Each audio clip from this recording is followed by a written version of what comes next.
Hello' everyone, এয়া চাওকচোন ৰাতিপুৱা ৰ'দটো ইমানেই ওলাইছে নহয়, এইকেইদিন ইমান গৰম পৰিছে। ইফালে মা পাকঘৰত চাহ বনাই আছে। লুচি আৰু গাখীৰ চাহ মোৰ খুবেই প্ৰিয়, কিন্তু সদায় খোৱাটো স্বাস্থ্যৰ কাৰণে বেয়া, তথাপি এদিন খাব পাৰি আৰু। চাহ খাই লৈ মেচিনৰ কাম অকণমান আছে, সেইখিনি কৰি লওঁ মই। এতিয়া আহিছোঁ দুপৰীয়াৰ সাজ বনাবলৈ। যি ইমানেই গৰম পৰিছে, সেয়ে ভাবিছোঁ মচুৰ দাইলৰ বৰা থেকেৰা টেঙাৰ সৈতে বনাম। মচুৰ দাইলখিনি অকণমান টাইম তিয়াই থৈ দিছিলোঁ, এতিয়া মিক্সিত পিচি লৈ একেবাৰে পেষ্ট বনাই লৈছোঁ। ইফালে থেকেৰা টেঙাখিনি অকণমান টাইম তিয়াই থৈ দিছোঁ পানীত। দুটা মিডিয়াম চাইজৰ পিঁয়াজ মিহিকৈ কাটি দিছোঁ ইয়াতে। আদা নহৰু জলকীয়াৰ পেষ্ট দি দিছোঁ অকণমান, আৰু সোৱাদ অনুসৰি নিমখটো দি দিছোঁ। সকলোখিনি দি পেলাই ভালদৰে মিশ্ৰণ এটা তৈয়াৰ কৰি লৈছোঁ।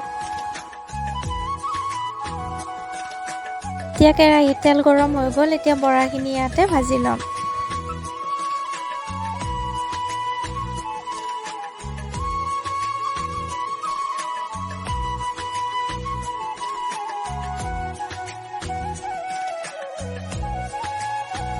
এইখিনি হৈ গ'ল, সেয়ে ওলাই লৈছোঁ। বাকীখিনিও মই একেদৰে ভাজি ল'ম।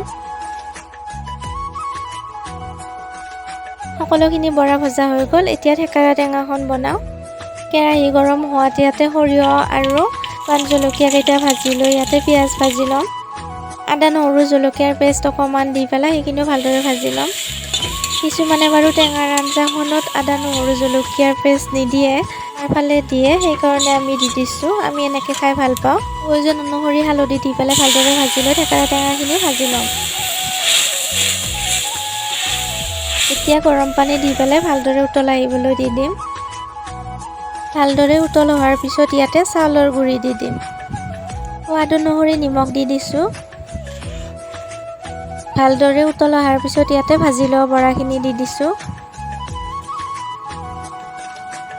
অকণমান বৰা থৈও দিছোঁ, কাৰণ শুকান ফ্ৰাইও ভাল লাগে খাই। এয়া থেকেৰা টেঙাৰ সৈতে মচুৰ দাইলৰ বৰাখন ৰেডিয়ে হৈ গ'ল মোৰ। ভিডিঅ'টো চাই কেনেকুৱা পালে জনাবলৈ নাপাহৰিব, আৰু যিসকলে মোৰ চেনেলটো নতুনকৈ চাই আছে তেওঁলোকে প্লিজ ছাবস্ক্ৰাইব কৰি দিব।